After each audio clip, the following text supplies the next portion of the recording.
আমি তোমাকে কি নামাজের একটা নমুনা বলবো? দেখো নামাজ কি জিনিস।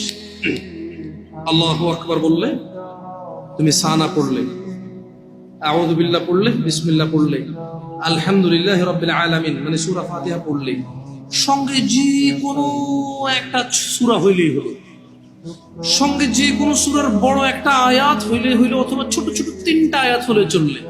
আমি কি তোমাকে ছোট তিনটা আয়াত পড়ে শোনাবো? আউযু বিল্লাহি মিনাশ শাইতানির রাজীম। ওয়াল মুরসালাতি উরফা ফাল আসিফাতি আসফা। দুই আয়াত হয়ে গেল।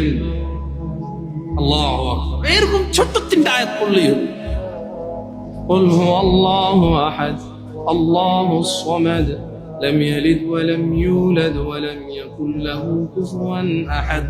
তো জামশেদ ভাই, নামাজ সহজ কিভাবে? আমি তো শুধু আলহামদুলিল্লাহ সূরা পারি আর কুল হুল্লাহ পারি, আর কিছু এখন পারি না। তো ঠিক আছে, তুমি প্রথম রাকাতে আলহামদুলিল্লাহ সূরা পড়ো, রুকুতে যাও।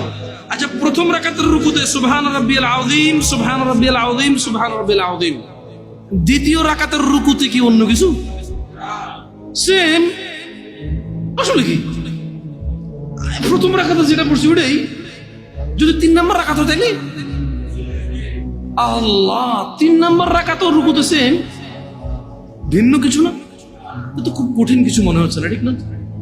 একটা মুখস্থ করতে পারলেই হলো। আচ্ছা, চতুর্থ রাকাতের রুকুতে কি করবো? সেম। আরে না, এখানে অনেকে সালাত আদায় করে না, বলে যে কঠিন, আমি সালাত করতে জানি না। ইয়া বেতাকাবাসী, মাররা সাহেল, একদম সহজ, ওয়াল্লাহি একদম সহজ।